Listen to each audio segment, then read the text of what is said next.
when you reach the dead zone, you don't feel love, you don't feel all emotions anymore. They were there, but they were all buried under a pile of shit, and all the things, the tiredness and everything, and the mental health, the chemical imbalance, everything was just pressing down.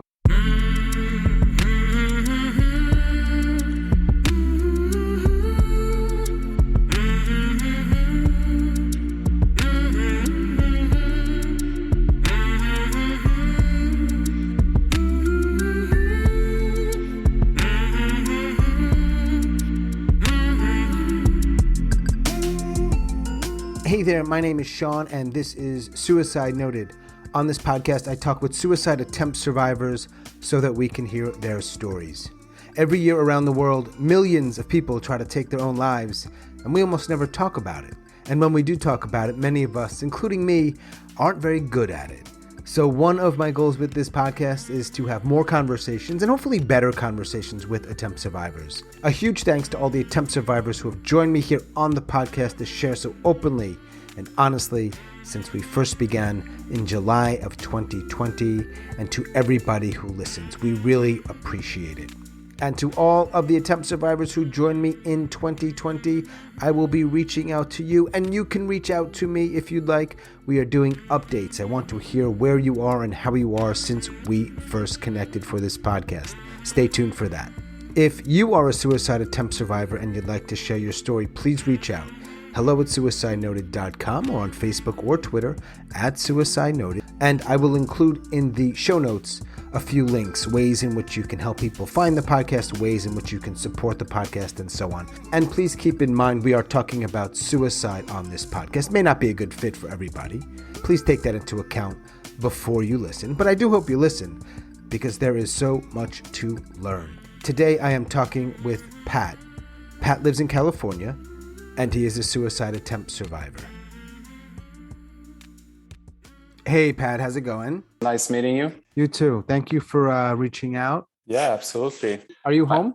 Yeah, I'm home in Redwood City, California. Oh, sounds nice. Yeah, it's nice. Where are you? I live in Chapel Hill, North Carolina. Your home looks nicer than mine.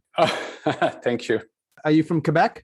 Yeah, so born and raised in Quebec, moved to Montreal to study business school. That's where I met my wife. So I lived in Montreal most of my adult life. And then we moved 8 years ago, we moved to Boston, and we stayed there. We lived there 6 years. And then we moved 2 years ago in California.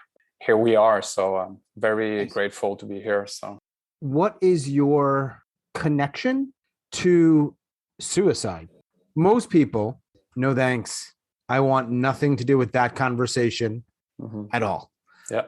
So I'm always truly so curious about people who are like, no, I want to talk about it. What's your connection to it? Yeah, great question. So my connection to suicide is, first of all, I'm a survivor of an attempt. So about 7 years ago, I would say, almost, it's going to be 8 years this summer. But yeah, I attempted suicide. So that's, as you can imagine, fairly close to me and close to my heart. And gladfully, I survived. So now I'm using my lived experience to advocate and make sure that we talk about it, that there's resources to help folks to prevent it first, and also to help people as well who survived. And I did my training as a peer specialist as well. So back in Boston. So after my suicide attempt, I went back to what was my usual job, which was in marketing and the medical device industry, which I worked for 17, 18 years in commercial roles. So after my attempt, I went back to my old jobs. But after 2-3 years, I was like, no, I need to do something more meaningful that is closer to me. And so I just decided to completely change career. And I found that peer specialist was existing. I never heard about that profession before. I don't know if you're familiar with it. A peer specialist is somebody with lived experience with mental health challenges, but also recovery. And there's a certification for that. So I did my certification in Boston, and I worked in the field helping folks, doing trainings and stuff. And I'm still a certified peer specialist now, but I started my own consulting business a year ago, and I'm very active in the mental health world, both in the US and in Canada and Quebec. When you say consulting, what are you actually doing? So I do awareness, education, training, and developing programs in the workplace. So my main focus is in the workplace, but in companies, but also organizations. It can be nonprofit organizations. So any workplace setup. Sometimes I can just go and share my story because I had burnouts at work. I had panic attacks at work. I know what the business world is like. So I can share that experience both on the business side, but also the struggle with mental health at work, plus sharing my personal story. But the step ahead is that I can help, building a culture that is more human, that takes care of the mental health within the organizations. So that's the main focus of my business. Wow. Yeah, I'm always in within the mental health world, but I do different things, and that's what I like to do. I blame it on my ADHD as well. So that's I don't like diagnosis, but yeah, in lack of other terms, but I like to be. I'm focused in mental health, but I like to be involved in different things. So there's the business side of I just described, but I also personally this is outside of my company. It's Patrice, the survivor, that wants to reach out to other survivors. Hence how I found your podcast. I was like, I've been looking for survivors since my own episode or my own challenge. So and I did a little bit, and we can talk about it if you want. But when I heard Eloise say she's looking for that, we need that, she's so right. So that's where I do the advocacy work to make sure that we make a change and things change, not just saying it, but doing actions, which I'm doing here in California, but I also do it back home in Quebec and in Canada, in English Canada as well, if needed. So yeah, there's not a lot for survivors. I think they do. You would probably know much more than I do about this, but it seems like there's a lot of talk, good talk, some talk around prevention, awareness, and then someone tries and then they go back home. Sometimes I'm sure that there are resources and people around to help, but for the most part, from what I've learned, some of my own experience, it's really not good. I could even say it's really bad, really bad. Yes, you're right. Mostly, you're totally right. Like if you do research, and I've done in the past year, I would say, or 6 months to a year, I really shift gears into advocacy and really reach out to people who can make a change and try to accelerate that, which I'm right in it right now. But in the research, if you do search, you try to find a peer support group, and it's fine. We need that, but it's all about people who lost somebody to suicide. Correct. So survivor of loss or whatever the word, but it's around really focusing on these people, which is great. But it seems that all the resources goes for these people but we need also for survivors. But even like there's three things I think we're missing out on: groups to make sure the connection is made between survivors, because we have things to talk to each other. We need that connection because we truly understand what we've been through. Like family is great, friends, everybody has been so great and supportive. But that's where peer support, the strength of peer support is having somebody who really knows what you're talking about, no judgment. You can talk, there's no topics off the table, and you can talk in a safe space. So first of all, like a peer support group for survivors of an attempt, but just having peer support groups talking about suicide. So if you have suicidal ideations, if you're thinking about suicide often or just sometimes, and you want to talk about it, there's no groups as well that focus only on that. Like the topic will come up if you go into a depression support group, anxiety, of course. But I came across what is called Alternatives to Suicide. You probably maybe heard about them. They started off near Boston, and I've attended that group a couple of times when I was living in Boston. And it's called Alternatives to Suicide, and it's a peer-led, self-managed help group. and they all meet once a week and talk about it. And it can be survivors. It can be, you don't have to have had an attempt to do it. And it's just a safe space. So that's the second thing I'm advocating to it, that I see that we need as well. So, man, I don't always agree with what everybody says on here. I don't, but I so agree with you. Generally speaking, I don't know what's happening individually in someone's home down the block, right? But what I hear is this knee-jerk reaction to the word suicide. I get it. I think I understand why you're responding, why one responds with sort of but I also think we do this thing where I call it, this is my term for it, it's a little weird, outsourcing empathy. They get it over there. Yeah. And I always think, if I'm coming to you, whether you're a friend or a colleague or whoever, I'm coming to you right now. And yeah, the therapist may be later today or tomorrow. Yeah. Why not right here? I'm talking to you.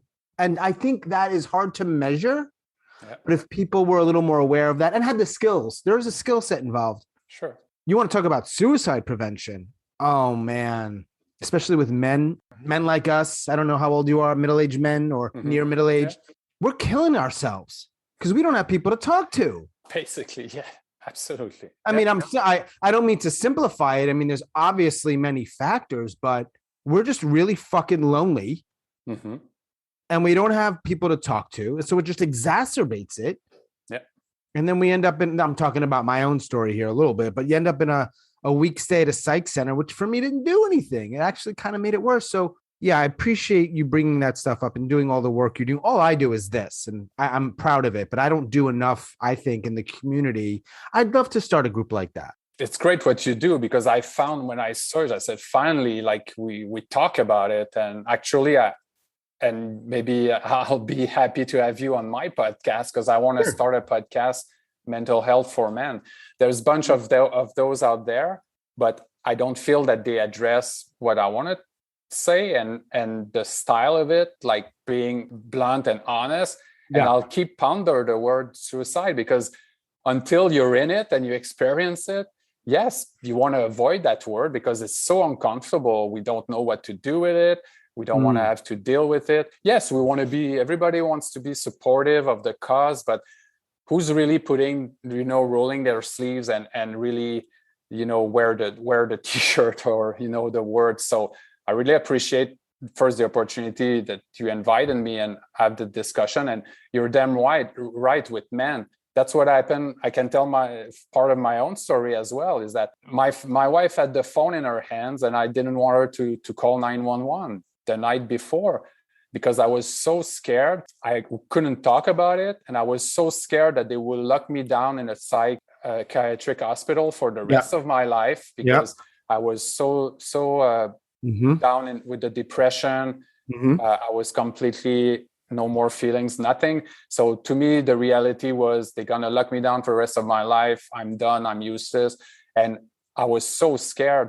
But that's one thing, is that I didn't express that, because maybe if I would have told my wife what I was scared about and we talked about it, and I'm not blaming my wife, I'm blaming myself. First of all, not having talked about it way before that time, like months before, because I struggled for 6 months before my attempt, and I tried to get help and stuff. That's another story. But just to say that, yeah, it's so hard to talk about it. So my hope is that let's talk about it before we get to that point. Yeah. And you probably saw the studies, like you read studies, and most of the men, once they talk, it's when they are in the ER. And when it's at that point, like hopefully, like gladfully they do it. But often we talk when it's coming way too late. And sadly, sometimes it's too late. Like men don't have time to talk, and they didn't talk, and then they're gone. And I think that can be avoided in many cases. Right. I think for the most part, people, men included, want to talk. I think there are reasons we don't talk, and they're not. And those reasons are often very valid. We have been told explicitly or implicitly, I don't want to hear it. And so what would you do in that case? Most people would stop talking. Yeah. And that's dangerous. That's so dangerous. Pat, if I had one thing I could help people with, and I should actually more actively try this, is learning how to have these kinds of conversations, Right. which includes a certain kind of listening, but it's not the only skill involved. Can we go back, if you're comfortable? Yeah. You had said almost 8 years ago you attempted. Yeah. As best you can recall, do you know what sort of led up to that? And that's a great question. And just as a sidebar, I wanted to write an article just on that. Just say, don't ask me why. Because for an attempt survivor, and that's such a difficult question, especially if it's fresher. Like in the first weeks and months, I was so scared people would ask me why, because I didn't have a full picture. I don't want to say I have a clue, but things happen so fast. And I'll tell you what happened to me. But it's just, so maybe if we're mindful, and I really appreciate that you ask permission, or the way you ask me the question, which makes a whole different than just somebody asked me just 2 days ago, like, why did you do that? And sometimes it's like, okay, have you earned, are we there in our relationship? Like, I don't know. I understand the intent wasn't bad. I mean, the person didn't have a bad intent. It was not in a bad way. But I explained to the person, say, maybe just be careful if you ask somebody, and maybe just check in with them if it's okay to ask a question, because I'm okay with it, because it's part of my job. I'm a certified peer specialist. I tell my story all the time, and not everybody is a peer specialist or is comfortable. And maybe it's so fresh that they didn't have the full picture, and it feels so bad, and you feel like shit, like not knowing and having an answer, like, what the hell are you talking about? You attempted suicide and you don't know why? Yeah, okay, I have some ideas, but you should know like the whole picture and say, okay, well, it's a million, like the TV series, and it's a million little things. So do you have time? Let's sit down and talk. Sure. I mean, yeah. A lot of things is how you frame it. So here's one quick example. I don't ever want to compare my experience with yours. It's not a competition. But if I say, hey, I don't want to compare our experiences, but I went through this really hard thing, and some of what you said reminded me of that, you're probably open to hearing it. But if I don't frame it that way, and I just say, oh, I also went through something hard, it's like, oh, wait. And these little things add up. These little ways we communicate or engage in conversations result in people in doing this or being open. It's a game changer. We need to teach people this. We really do. And I don't know how to always do it, but so let's go back to whenever you want to go back to and start there. Yeah. Yeah. To me, life was too short to be sad and depressed. So no time for sadness, anger, or whatever, just fun and just pleasant emotions. I always shut down and block like bad emotions. Also at home, we didn't really talk deeply about topics, so it was more superficial. So I built up a lot of rage inside of me. I didn't know where it was coming from. But anyway, so I went on to the workforce, and adult. And in 2004, like 4 years after I started like big jobs and marketing and in the world, I was in my early 20s. I had a first burnout. I'm a perfectionist, a people pleaser, etc. So that was hard. So I took meds, I took time off, and I went back to work. It was fine. And then, but I always had that rage, and I was forcing something. And then I didn't realize I was playing a role. I was putting a mask. I was not being myself at all. I was trying to please everybody, talk nicely, and do a job. Like, I'm not even sure if I would have done like being a marketer. I was good at it. I think I had success. I had like awards and stuff like that, which is great. And somewhat I liked it, but I think I was forcing something as well in myself. And that adds up as well. So adding up, like not being myself, a lot of rage inside of me, not expressing. That was one thing. Plus, I have ADHD, which I never treated or did anything with it. And with ADHD, I felt I wasn't good enough. I was not super good at school, and I had to do more effort to think. And my job was doing strategy. And you can imagine like sitting down and strategize instead of doing stuff like a lot of people with ADHD likes to do, or at least in my case. So I was stretching a lot of parts of me that were more difficult, plus the emotions. And then we moved to Boston, and it's not the move to Boston that triggered my descent, if I can say, my downward spiral, but the fact that I moved move country, the move from Canada to the US, moving is one of the big stressors. So then I needed to find a job in the US in my field. So that was another stressor. So there was a lot of stressors together. Plus I was turning in my 40s. So I think the midlife crisis went on top of that. The one thing, it just started to go super fast. So I started to doubt myself. I was like, oh, can I do that job? I was reading like job descriptions when I was applying. I was thinking to myself, wow, there's no way I can do that job. But I had experience, like 17, 16 years experience behind me. Yes, I could do that job like with my eyes closed, but still I was doubting it. Then I would spend my days practicing my interviews, shoveling papers, staying in my pajamas all day. My wife would come back home and I would still be at the same place, not achieving anything, because I would froze and lose self-confidence. And it just started to go down. And that's one thing I tell people, like, yeah, you think you're on top of the world. Mental health is far from you until it hits you, and it can go fast. And to me, it went fast. So from January, I would say, to my attempt in July, that was hell, and like a 6 months of hell where I had panic attacks at home and at work. I was very depressed. I still was trying to go to work. I found a good job in my field, but I was starting to have panic attack at job because it was not good enough. I just wanted to run away. And I was over exercising as well. Like adrenaline was always in the roof. So I want to ask you about panic attacks, because I think people have some misconceptions about what that feels like, in as much as you're comfortable. And I know it manifests or presents differently.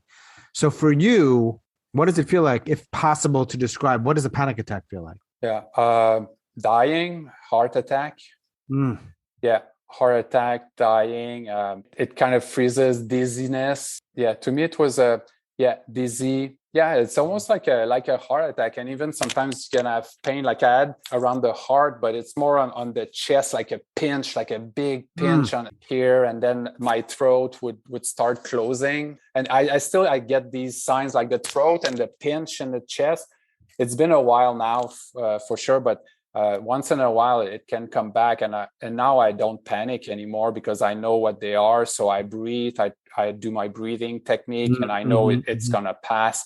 But the first time, man, I was like, what the hell is that? I didn't know what it was, and I was trying to catch my breath, and it lasted I don't know, maybe, like, to me it was long, but maybe like a couple minutes. Then I took some fresh air, I went back. But then afterwards at work, I would jump off my chair, literally, like in my office, jumping off my chair, and I just wanted to run away. But where do you run? Like, I can't run from myself. So at a restaurant with a friend, the same thing. I went to the restroom and it happened, and I just wanted to go out. I told my friend, we need to get out now, get out. And we just took off, and he spoke to me and he calmed me down. But yeah. I don't know how people really live with those if they're getting them regularly. It's sure. Like, how do you do the things that we need to do, right? Just work is a big one, but even smaller things, daily life maintenance things. It's very hard to do that when you feel that way. Yeah. Oh yeah. It paralyzes you. Right. It's hard, and people live with general anxiety disorder too, and that's what happens, and they have to live with it. And you can take meds. I mean, you can take benzos or anti-anxiety, but they can be addictive too. So that's why that's a thing too. Like, I've never been into much of the drugs and everything, so I would not take enough of anti-anxiety meds because I was afraid to be hooked on. Yeah. But I should have taken those, because I could have, like, avoided a bunch of big panic attacks. Like, now it's past, but now that I know, and say, like, one of my good psychiatrists at the hospital said, you know what, try to manage your anxiety or panic attack. We'll deal with the addiction afterwards, because I've been suffering so much. It led me to, and all that I told you before, led me to my suicide attempt, because at one point I was so stressed, I couldn't sleep anymore. I was sleep deprived. I'm already small, but I was super skinny. adrenaline all day, like 24 hours a day almost. I was so tired, and then it just added up. One thing I wanted to say is that I learned a couple things after the fact. So that's why I'm super, an advocate of prevention and knowing stuff. But for those who may listen, like when you reach the dead zone, and I don't know if that happened to you, but to me, I learned that term after I was released from the hospital. I did like a couple of weeks in a outpatient program at McLean's Hospital in Boston. And it's great because you learn about what happened to you. But I was like, man, was there a way I could learn that before it happened to me? And even when it was happening to me? Because when your feelings all shut down, you don't think you love your wife anymore. You don't feel love. You don't feel all emotions anymore. That was distressing to me because everybody knows I always talk about my wife. I love her. And to me, it didn't make sense. I was like, my wife would ask me, do you still love me? And I couldn't lie and say yes because I couldn't feel it. So we were both crying. I was like, it doesn't make sense. And she said, well, if you don't feel it. But the thing is that they were there, but they were all, buried under a pile of shit and all the things, the tiredness and everything, and the mental health, the chemical imbalance, everything was just pressing down. And one of the doctors who did the class afterwards, when I was in the outpatient program, said, have you felt that? This is the dead zone. And this is a point that is so dangerous because that's when you think about go in action mode. But I said, what should I do when that happened? And when it happened, what could have I done? And he said something that would stick to me. He said, make an educated guess.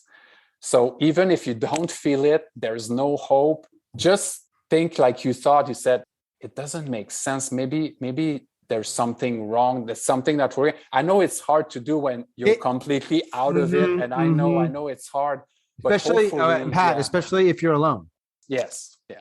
Right. And we're going back to this community and support. Everybody or most people would agree the importance of friends and family, particularly those you can talk to. But there's a lot of people, they start ruminating hard, right?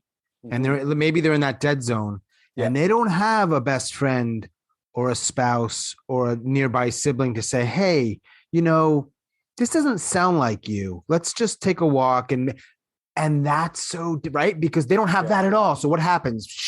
Oh, yeah, you're right. I don't have a solution to that. I'm just it's an observation, and it's a concerning one. But you mentioned it, peer support, and that's what peer support. People don't know that there are free online and in-person peer support groups. Not judgmental. It's not clinical. You can say whatever you want. Yeah, there's a little code to follow, and it's not rigid like the AA and these kind of groups. You can walk in and just talk to somebody, and there's warm lines. You can call warm lines too. But if you want a group of people going through same things, and the goal is not to find solutions, it's just to share and see that, what you're going through is normal, like what you're going through, other people too, and they can understand. And sometimes they can share like what worked for them. It's super helpful. And there are because there's waiting lists for people to see therapists and psychiatrists, and especially like in Quebec, I know it's long. Like if you go in, we have the public system, like free healthcare for everybody, but it's going to take you 2 years and a year to see somebody. So in the meantime, I tell people, try to find, if you can, and locally, both in the US and Canada, there are a bunch of peer support groups, and you can join, and that can help. One of the main things I do with this podcast, or try to do, is help people who hear it feel like they're less alone, like they're not the only one going through something. I do tend to ask some questions that can be off-putting for some. So with that, I want to ask you, the day of your suicide attempt, I'm curious, what's different about that day? What's different about that day? They didn't do it the day before. What does that feel like to say, I'm done? Yeah, to me, it was pretty clear. I didn't have that clear thought before the day before. You know what I mean? Like even within the 6 months, I was such in pain, and I was like, man, but I don't think I had those ideas, or if it came to my mind, like it was further down and I didn't think about. Maybe I did, but not like as much as the day before, where I was suffering so much. I was completely fed up. Like even my my doctor, my pharmacist said, man, your body is starting to shut down. Like I was completely sleep deprived and everything. So, and I remember that time because we went to a museum, my wife and I, there was an event or something. And I think that weren't clear like that in my mind. It just clicked and say, I got the solution. And it was clear and I felt relieved. And I was like, okay, now how am I going to do it and everything? So I started thinking about that, and coming back home, I started to look and, just make my plan. We went to bed. My wife tried to call 911 because she caught me trying to check stuff and said, what you're doing? And anyway, so that was pretty hard. And she tried to call 911. She was scared because I would never hurt her, but she didn't know what I would do, like either run away from home or so. Anyway, so she calmed me down. We went to sleep, and I snuck out in the early morning. To me, it was clear. And some people it happens, but I never had like a come to Jesus moment where I saw the light or something click and say, no, I'm not doing it. It was clear to me because I thought I didn't love anybody anymore, even my parents. I was just not human anymore. And I was more a burden to anybody. And then to me, it was just, that's when it was clear. So there was no other options. So and the pain and people think it's selfish. Yeah, everybody has got their opinion. I mean, looking somebody suffer, not doing anything, this is selfish. I knock on doors, I tried to get help, I got refused help, and I fought so hard to stay alive until the end, and then it became just the thing to me at that point. I don't say the right thing, but to me at that time, in that mind state, that was the thing. Yeah. And how did you try? I don't know if I gonna go in that way. I don't really mention it, but it left scars, and visible scars, but not funny. It's not funny, but yeah, funny enough, I never got stuck on these scars because when I look in the mirror, I can see them. But to me, it was when my recovery started after being hospitalized. I had scars, I had stitches and stuff. And when I see them, I don't think it made me sad a little bit, but not for a long time. I think I was more into, okay, it's a new chapter. I have help. My recovery is starting. It's a steep slope, but I'm going through it. And if people ask me, I don't lie about it now. And that's one thing. Like if people ask me, oh, what are these scars on your neck? Like I attempted suicide. And then people, I say, well, you asked the question. You won't get the lie anymore. I'm not lying about it anymore. How often do people ask about that? Not often. It happened at work. I think when I came back, because like the scar was more apparent, more fresh. Then I got a bit of plastic surgery because they did a lousy job in the emergency room and operating room. But I got it like done better, but I still have the scars. They're not too apparent. But if people ask, I mean, I would say, are you ready do you want the real answer, or kind of prepare the people for the answer? But it's good because it raises awareness. So please ask me. So what's it like to, at least for one moment in your life, not want to be alive, and then you attempt and you are alive, and then you're going to go walk back into your house or see your wife or go to work. What is that like? Oh, it's so confusing. Like it's frustrating first. Like it's not because like you attempted, you're in the hospital, they try to give you meds and help you out. Like when I woke up, I was mad. Like I was mad to be here. Like that was not the plan. And I always thought, I said, I'm going to attempt, but I'm going to do something like to make sure like I'm gone. I don't want to be that guy on TV that tried to blow up half of his. I didn't do it with weapons, but you know what I mean? Like I was traumatized by that when I was young, like seeing testimonial by people who attempted and they really injured themselves like physically and they live with that. And it kind of stayed in my mind. But then when I woke up, I said, man, what am I doing here? So I was kind of mad a bit. And then all my friends were there, my wife. So afterwards I was like, okay, I told them I even told them I was sorry that I didn't call.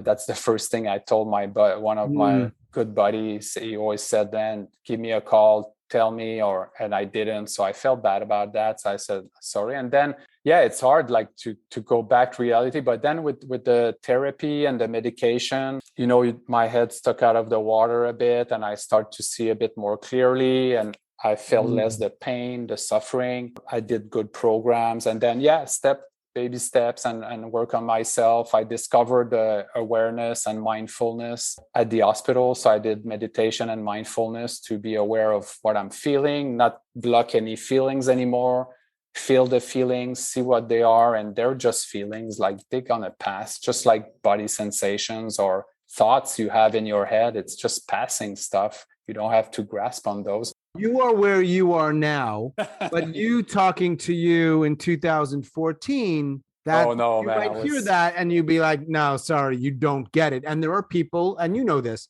that are going through that right now that will hear this and they're like, what the fuck are they talking about? Yes, but the frustrating thing is it's self-determination. Like you cannot force somebody to do mindfulness, to get into recovery mode. You don't force it. It has to come. So even as a peer specialist, I was helping people. And my goal is not to say, come on, shake it off and do something. Like you need to find that spark. If people have the spark, you have to respect people, timing and where they are, meet them where they're at. But like to me, I took my recovery like I take other things. Like I'm a performer, like an achiever. So I think I was in that mode to say, okay, I'm going to be serious about it and do whatever it takes because I'm still here. And the first week sucked because but I after my attempt, I haven't attempted afterwards. Like I was in full like recovery mode, and I had suicide thoughts for sure in the weeks and the months, and even like in more recent times, but not to the point to act on it. And I talked about it. I told my wife about it. Yeah, it freaks people out sometimes, but say, okay, I had just these thoughts. It surprised me as well. I don't want to act on it. I'm happy. It's just sometimes it can pop back up, but yeah. You're still married to the same woman? Yeah. All right. Oh, yes. Congratulations on that. I guess that's a weird way to respond, but it sounds like she's a good human being and she's been through a lot with you. So I'm glad you made it with her. Yes. Thank you. Yeah. And but you're right. Like that's the thing with recovery, but I think people can listen and they're at different points. And I do share my story with psychiatric wards as part of my work too. And I understand what people are going through because they're in the psychiatric ward, not the same hospital, but I've been in their place as well. Yeah. So I know how I'd feel. So we try to talk about that. And I put myself back when I was there and how it's overwhelming and it's hard. But absolutely, like there's hope and turn around. And when I wanted to write a book or something, I said maybe the title of my memoir would be, should I say thank you to my suicide attempt and to my severe depression? Because of that, I discovered my true self and I'm doing what I like in life, which is what I'm doing right now, talking to you and helping others rather than being in a marketing role where I was struggling. And so my life, I'm way more happier and more relaxed than I was before. And I'm not suggesting to people to go in severe depression and attempt suicide. But my point is that it really changed my life. And it happened to me, but to so many people I talk to. But I know when you're in it, it sucks. It's hard. It's painful. But just talking and meeting with other folks that goes through the same thing, just doing that, it makes a whole difference. So I want to add that I think that you might not agree. I don't think you have to have gone through something like this to listen well.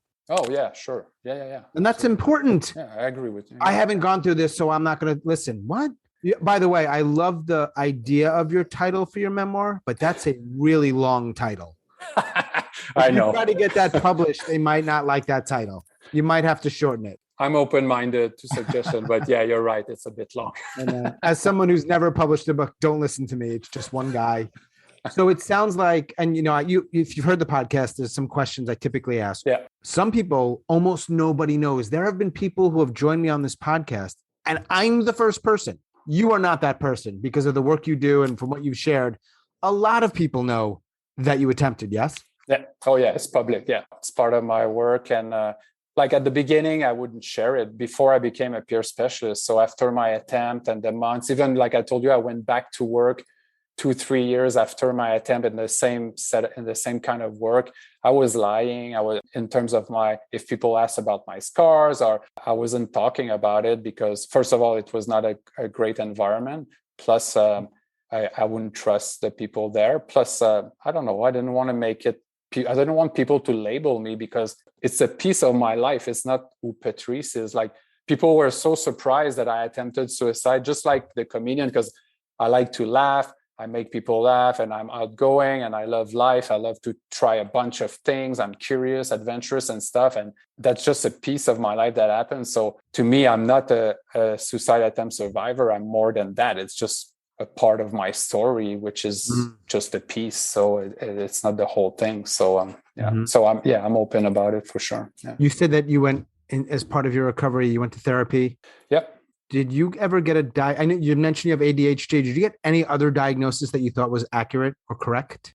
At that time of suffering the severe depression, for sure, anxiety as well. I don't have generalized anxiety disorder, but I say that I live with anxiety because it's part of me. In general, I have performance anxiety. It's not just stress, like it's a bit more anxiety. Like I'm easygoing. I can talk in the platforms and stuff, but I'm a perfectionist or in recovery. So I like to say, so I'm working on that. But these, and then I think these are the main three, like anxiety, depression. But I'm not chronically depressed. Like, I think my ADHD causes anxiety and depression. Now I'm connecting the dots because I just started to take medication for my ADHD at 46, and it helps me. Maybe it would have been a good idea if I had known before, but I cannot go back. But at least now it helps. So it's hard. And when people talk, I was the first one, and still sometimes, like when people talk about letting go, acceptance, and all these big words and stuff, I'm like, I used to be like, oh, just leave me alone. And it's just, but now, I opened my mind, I experienced it, I try it for real, not just buzzwords, because mindfulness and yoga and meditation, now it's in fashion. People, wow, it's nice to say, hey, I meditate every morning. But I try to meditate every morning because it grounds me. It really helps me. It's not, and I don't brag and talk about it to everybody. Hey, I meditate and I'm so good. No, I do it because it works for me, and I know it works for a lot of people. But it's just I think we have to keep it simple, like finding what works for you, like as a person, with what you like and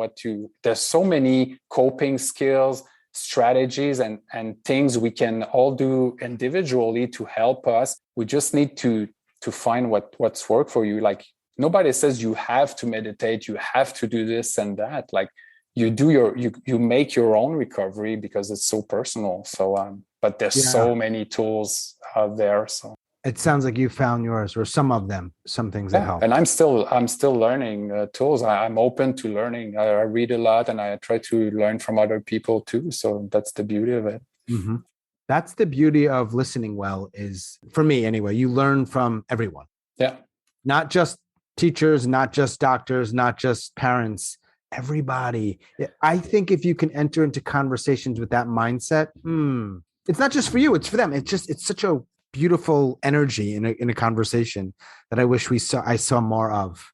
I just wish we saw more of that, I think. Yeah. And you do it with, you don't have to be a specialist. Like what you do right now with your podcast, like you do the peer work, because you've done through your own story and you're curious about it. And that's what I like about people as well, when they have that curiosity, because with curiosity, like, we can break down barriers and be curious. Even if you come across like people who hear voices, it happens, and they have successful life. Yes, at first it's like, oh, you hear voices, but why don't you ask them, or ask permission to ask them, like, how is it like? Must be scary, and be compassionate, and just be curious about it, and ask the question. And people won't say like, maybe they will say, hey, why are you asking me that? You don't have the right to. But I would say most of the time they'll be happy, because it shows you care, and you want to learn more about how it is to go through that. So I could talk for hours, but it's just, you're right about, like, everybody can have a role in helping others. You don't have to be skilled about it. Even about suicide, if you're respectful and you're not judging, and especially around suicide, like if we can help people not freak out when they hear the word. And yes, I truly understand, like if I haven't gone through it, even before I went through it, yeah, I didn't want to talk about it too, because it felt uncomfortable. I didn't know what to say, what to do. But you said just actively listen, not judge, not freak out and call 911 if somebody said the S word, and just say, hey, what are you going through? Talk to me. And how can I help you? Can we go get support together if you want, or you just want to chat? Most of the time, people just talking about it will unload a lot of stuff, and we don't have to find solution. That's the thing. Not try to fix people. We cannot save everybody, because you're going to kill yourself trying, especially like as a peer support specialist. Even nurses, doctors, I think they learn that as well, that like people have control or not on their life, but all we can do is try to be there, support and help. You can't save everybody. You might offend somebody. It's possible. Hey, what's that like? Let's use your example with hearing voices. I'll bet a lot of money I don't have, that almost nobody asks them that question. Yeah. Oh, yeah. Yeah, sure. And they are more than likely, I can't guarantee this case by case, more than likely going to be so appreciative that another human being is taking an interest in their experience. The other thing is, from what you've shared and sort of makes me think, like, most of the time, if someone says the S word, suicide, they're not doing it right now. They don't have a gun to the head literally right now. I'm not sure what to do in that example, that situation. Yeah. They're just talking about it. And if you actually are hell-bent on providing or offering a solution, you don't even have enough data yet. Jumping to that is counterproductive anyway. Yeah. But you know what? It reminds me too that, yes, people maybe are not there, but why don't we ask the question? And it's fine to ask. I can help a friend and say the friend is struggling, and we're chatting, and even like he would or she would just tell me, yeah, I'm really struggling. They're going through a rough patch. Maybe because, okay, I went through it, but I would ask, if I see that they're really struggling, just ask the question, like, okay, then I ask the question, how are you really feeling? Tell me more about it. So we have the discussion. And at one point I would say, do you have suicidal thoughts? Have you thought about suicide? And that's okay. People don't know it's okay to ask that. And I don't think you will offend the person. They might be surprised because maybe they're not there, but maybe they won't. They will lie to you and say, no, like I would do. Like I would lie to people and to doctor and say, no, I'm not thinking about it. And I was damn right, I was thinking about it. But even then, like opening up and say, okay, I'm okay to talk about it, and just checking with the person. And they might say, oh no, I'm not there. Like I'm really stuck in a bad place, but I know I'll get through, blah, blah, blah. And they go on. Or maybe they will say something else, but just be upfront and ask the question and follow up afterwards and ask again later, and just say, hey, I'm here. If you want to talk about it, don't worry. I won't call anybody, and we can just be in a safe space and talk about it. And you're also planting, not planting seeds. You are letting somebody know, the next time you're going through this, give me a call. Because I always say, and this is a little harsh, I don't want to be the last person someone talks to. You know, I'm going to do whatever I can to make I don't know what that looks like always. It's going to vary. Now you do all of this work. You speak to people. It sounds like in some of your role or roles, you listen, you create a space for people to talk about these things. How many people do you have in your life to talk about these difficult things? And I don't mean a bald guy in North Carolina. Do you have people? Yeah, it's a great question. Yes. So I do have people. Like you mentioned, I mentioned my wife, like we always communicated and tell each other everything. So that's great. So, and I trust her. And like you said, she's been through what I've been through as well. But it's good I feel it's good to expand to that. So what I expand is I have good childhood friends that I still have, like my gang from Quebec City. So my childhood friends, they're dispersed. There's a bit of them out west and out east. So there's these guys too. But I also wanted to expand. So I expanded to peer support workers, which I studied with. So I have a good friend, Steve, he's done the class with me, the certification, peer support, and we became really good friends. And I know with him, I can tap on things really differently from, let's say, my wife, or let's say I don't want to freak out my wife if I have a suicidal ideation. I might talk to my friend Steve instead, because like he's a peer specialist and he's a newer friend. Not that it's bad, but I mean, he doesn't have like all the background and everything from the past. Like he's completely open-minded and not judgmental. Not that my friends will judge me, but he's been through it and he lives with his own challenge. You know what I mean? So yeah, for sure. I think it's to me it's good, and I think it's good to have like different go-to people depending on your level, how you feel and what you want to talk about. So, but you were mentioning about people living alone and not having a circle. It's good, like even if it's a therapist or a doctor that you trust, or it can be a colleague, or finding these peers. If you go to a peer support group, you know, when you go often, you develop relationship with the folks that you see every week.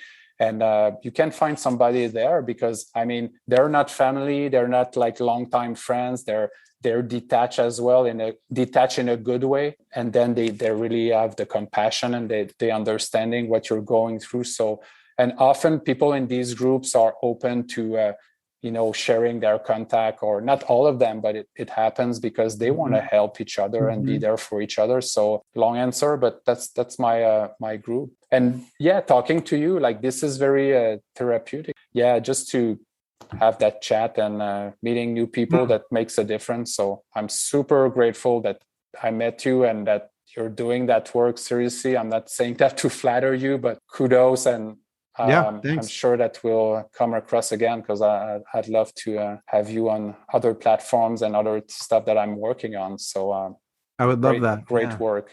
I love that. I only have 2 more questions. Is that cool? Yes. Is suicide a possibility for you moving forward, do you think? I would say this in this way, like a possibility. It could, because I don't think I'm protected from it. Like if things go down, like super and go down fast, it could. I'm not saying that it couldn't, but the probability is low. Like possibility, it's always possible, but it's less probable, because I've developed coping skills, the awareness I was talking about. Like you don't have to go to an awareness mindfulness class to do that. It's just paying attention to what you're thinking, what your thoughts are, your feelings, your body sensation, and don't freak out with it. Just say, okay, what is going on right now? Checking with yourself, and then make a decision to do something. Call a friend, breathe, write a journal, or whatever. This is just a first step. So I think I have all these, and I have an emergency plan as well. So level 1, this is how I'm feeling. This is what I can do. Level 2, this is how I'm feeling. This is what I can do. 3, and having those plans, I think, helps. So I think I'm in good hands and somewhat protected to that happen. So the answer would be no. Like I would say no, but yes, it can be possible. So I'm putting in place like a buoy or a life jackets like around me, so it doesn't happen. Because yes, I'm scared sometimes that I can just lose my mind and start flipping, and I don't know, like my chemical imbalance or whatever can happen. I don't know. But I think there's many stages and things to look at that my wife noticed. Sometimes if I start playing with my hands, I'm all over the place. I'm impatient. I reply like impatiently. I have a hard time to focus. These are kind of signals that say, okay, something's not going the right way. And she will call me on those. And I ask her to call me on those and not get mad at her. Sometimes I still do get mad at her for calling me out like, hey, you're all over the place. Hey, are you okay? Yeah. The other question I have, the final one, and then I'll, anything else you want to add about your recovery or the work you're doing. They sort of came up already, selfishness being one of them. What are some myths? What are some myths around any of this? You talked about it like suicide is selfish. Selfish in a sense, people will say, well, think about your mother, you think about your wife and everybody. And this is shaming people. I'm going to say it bluntly. not that I was put back in my place, but I think I was sharing that in a platform, and somebody said, well, maybe we can be careful not shaming people and play that card, say, well, think about your family and stuff. And I said, well, it can be some sort of shaming and make a person feel worse, which is my case, and with some other people I spoke to. But for other people, it worked. Like a lady said, well, I thought about my children, and that what's made me stop and not go into action mode when I was ready to attempt to my life. That helped me. So yes, it can help, but sometimes it can shame people and make you feel worse. Because remember, like my story is that I was feeling like a burden.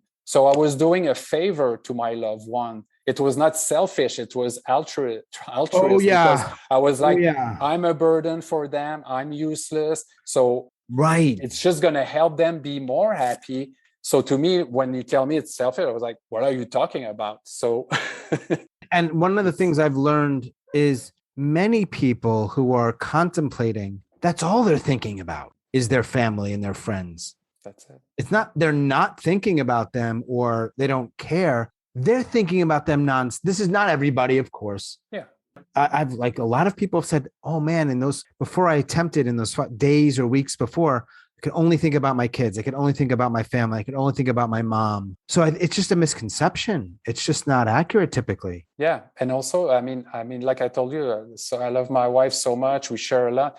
I didn't want to leave her alone. Of course, it didn't please me to say, okay, or I don't care about her anymore. Like, I'll be gone. Mm-hmm. No, I didn't want to leave her alone and do that. But the pain was so intense and the emotions all shut down. To me, like I was in another state of mind. So I'm not saying that, yeah, people have to go out and do whatever they want. That's not the point, because like I said, like if I could avoid getting into that state of mind and that far in my suffering and my mental health condition, that would have been different. And of course, like I want to be there for my family and I want to do the work I'm doing now, and I'm happy to be there. Yeah. And maybe another conception too is that it's not because you survived an attempt that suddenly life is great the next day. No, like I felt shitty for out of the 8 years, like for 6, at least a good 6 years, where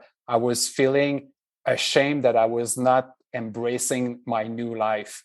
Mm-hmm. Oh man, that was so hard. Like, why am I not super happy to be alive and like grateful? Thank you, I'm here. And I was searching for these feelings, but because I was searching so much to feel them, I didn't feel them at all. So, and until I decided to let go and just say, just live my life, just be happy and try to do like what you like and just stop thinking about it. And then it slowly came back and just say, hey, and now I can say, hey, I'm damn happy that I'm here, because there's so much I want to do, help people and travel and so many things. But the first month, like I was like, man, and you feel bad. I felt bad about it. So maybe it's something people don't know or don't know about that. But yeah.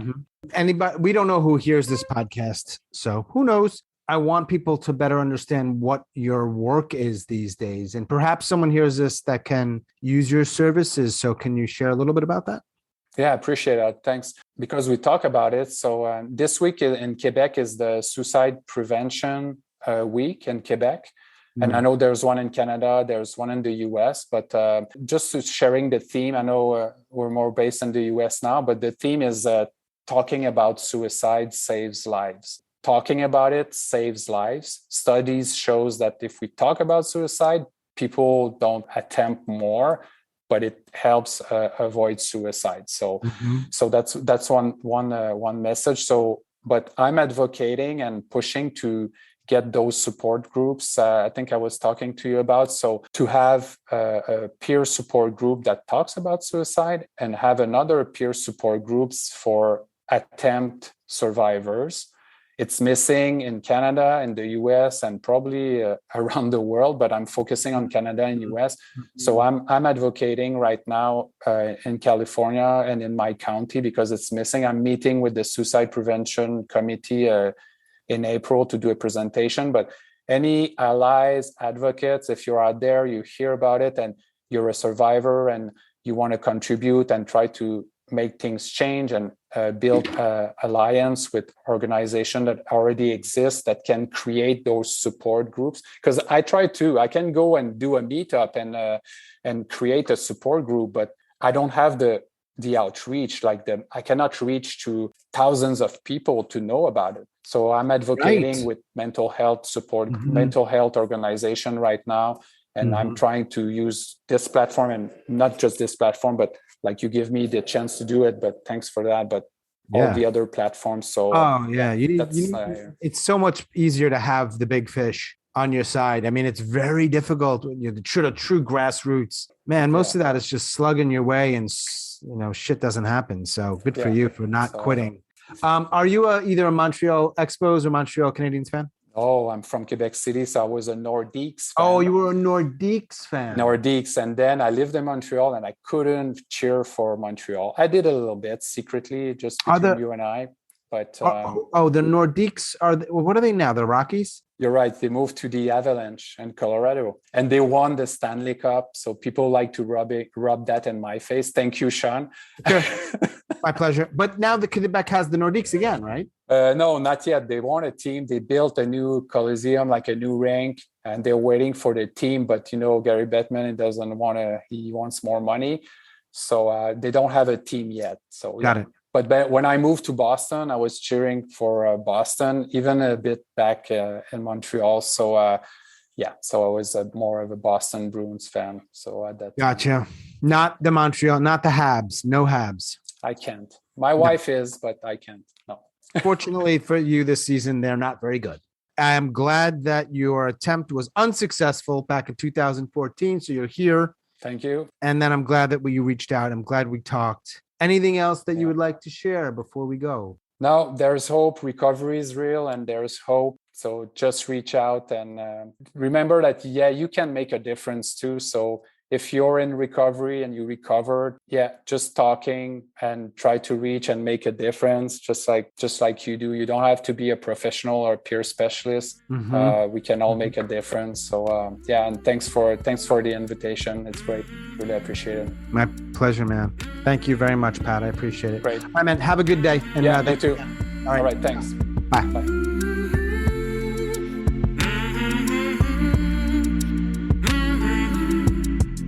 As always, thanks so much for listening and all of your support. Special thanks to Pat out in California. Thanks, Pat. If you are a suicide attempt survivor and you'd like to talk, please reach out. hello@suicidenoted.com or on Facebook or Twitter @suicidenoted. And another gentle reminder, if you listen on Apple, please rate and review this podcast. It really does help people find it, and we want more people to find it. And of course, all the support you give, however you give it, whatever that looks like, thank you. That is all for episode number 103. Stay strong. Do the best you can. I'll talk to you soon.